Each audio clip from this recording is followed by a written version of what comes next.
Today we'll talk about illegals on Connecticut Yankee Sanity. By the way, there's a thunderstorm going on in the background as I record. I'll try to have the thunderclaps coincide with key points in the video, but we'll have to see how that works out. The invasion and occupation of our country by millions of impoverished foreigners, the majority of whom are Latin Americans, is causing social, political, and economic upheaval. Yet liberals bridle at the word illegals, as if the offense were against them and not us. No human being can be illegal, they protest. Really? A green card or a valid visa certifies that the holder has fulfilled certain requirements and is here in compliance with our laws. A foreigner cannot be here legally without one or the other document. What is it about this that the liberals are not understanding? But what about compassion for these poor people, they wail. There's the usual off-topic and none too sincere distraction. The issue is enforcing our immigration laws, not stimulating sales of Kleenex to wipe away liberal crocodile tears. Those laws assure the security of our own citizens by regulating who may come here, for what purpose, and for how long.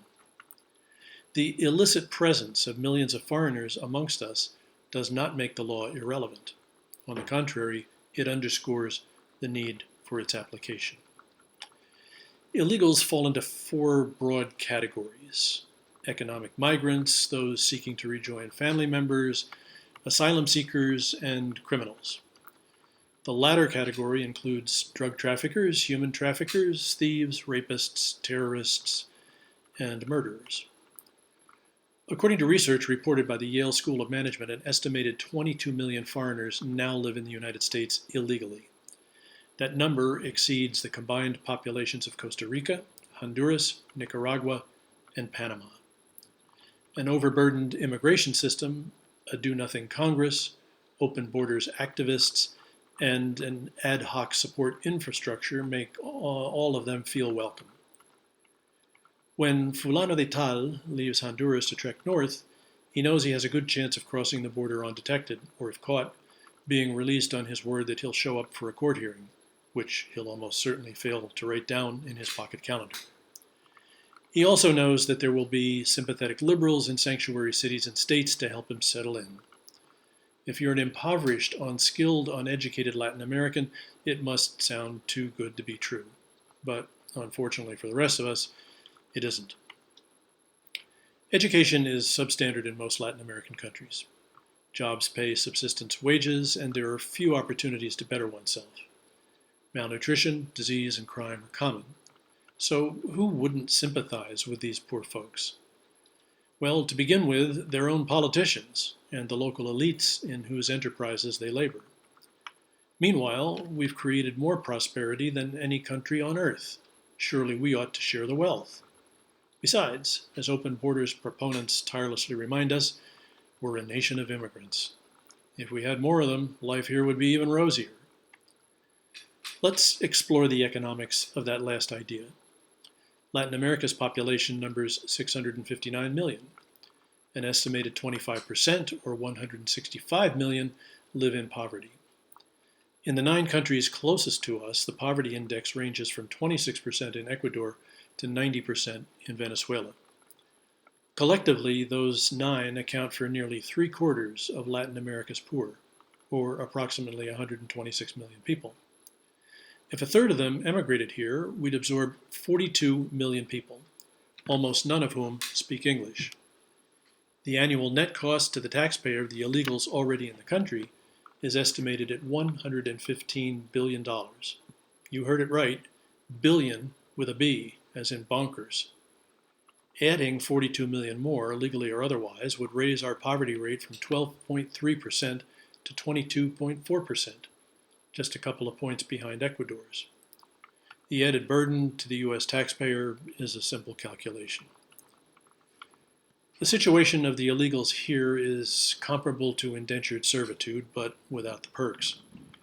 The threat of deportation hangs over their heads to be invoked by anyone who manipulate or control them. They can be swindled, intimidated, blackmailed, or otherwise victimized, often by fellow illegals.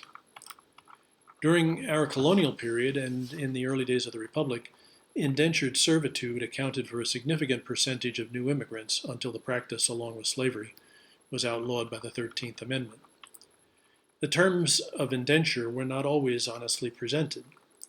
Passage by sea from Europe was perilous and resulted in death or disease for the unlucky. Immigrants were bound for up to 7 years in return for paid transportation to the New World and the provision of food and shelter during their servitude. The owners of the indentures could sell them to others, but they also had obligations. If there were abuses, standards of treatment were at least defined. Servants had some rights. At the end of their indenture, they received freedom dues and, in some cases, land. Declarations of what awaits today's illegals are likewise not always candid. Their passage overland in the hands of coyotes is more hazardous than 200 years ago, and they pay to be brought here. They can be preyed upon or exploited en route. They're exposed to disease. There's no assurance of food, shelter, or sanitary facilities. Women and girls are routinely raped or delivered into prostitution, or both. Once across the border, illegals have no defined rights and no legal protections they can claim without fear of being found out. Oh, and every single one of them comes here with the express idea of violating our immigration laws. So we're dealing with scofflaws, not innately law-abiding people. Committing further crimes after they get here, such as obtaining false papers, driver's licenses, and social security numbers, is no problem for them.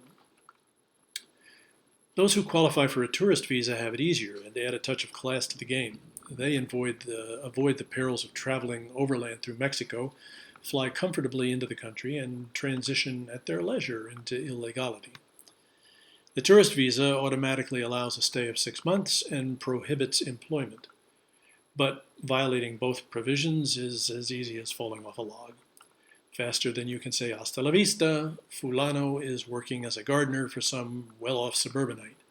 But that still doesn't provide him the minimal legal protections that 18th century indentured servants had. He remains subject to abuse and has to make his own arrangements for food, shelter, and transportation, unless he rolls the dice and takes advantage of the smorgasbord of public services available to him. Come to think of it, it's not that much of a gamble. Given our accommodating nature, there's little risk of triggering a deportation order. We're only too glad to cater to these people. A campesino living on a couple of dollars a day in El Salvador can scarcely believe our gringo gullibility. Oops, I meant hospitality. We're creating a new underclass. That's the reality. And why not? There's primitive satisfaction in power over other human beings, and this economic subsystem provides it. Services that fellow citizens would charge a market rate to perform, subservient illegals provide cut rate. We can hand off such humdrum tasks as weeding the garden, mowing the lawn, or changing the kids' diapers to them. No need to fuss over Social Security or workman's compensation either, much less food, housing, and health care. To assure that the supply of labor remains robust, it's helpful and fashionable to strike a compassionate humanitarian pose and not to concern ourselves too much about the southern border or what people go through to get there. With luck, in one short generation, we may even arrange things so that these folks can vote Democrat. And wouldn't that be something? So, we proclaim our moral obligation to provide relief on U.S. soil to millions of Latin America's cast-offs and condemn our own border security and immigration laws as inhumane. Sanctuary cities and states are an outrageous manifestation of the phenomenon. A native population, led by its elected mayors and governors, flouts its own laws to connive in shielding foreign interlopers from deportation, some of whom are felons, and all of whom are wrongdoers. Congressmen and senators even travel to the border to lend a helping hand bringing them in. Aiding and abetting criminal behavior is the new normal. If we really cared about Latin America's poor, we wouldn't encourage desperate people to make the dangerous and costly journey here. If our compassion were even half sincere, we'd insist that our legislators pressure Latin America's politicians to implement reforms. Instead, we send them foreign aid, and they send us their excess human baggage. But wealthy US politicians, whose mansions are surrounded by walls, insist that a border wall is immoral and won't work. In the internet age, something as sophisticated as tracking tourist visa holders to know where they are and what they're doing is beyond our capability. Thus, we promote illegality and sabotage our country's security. Let those who think I'm wrong prove me wrong. I'll conclude with a short, simple, radical idea: to close our borders to immigration until we've dealt with the millions of illegals we've already allowed in. It's still our country, and it's still our way of life, isn't it? Or is it? At the moment, I'm not so sure. Thanks for watching. Please take a minute to click like and to subscribe. We'll see you next time when the topic will be Venezuela.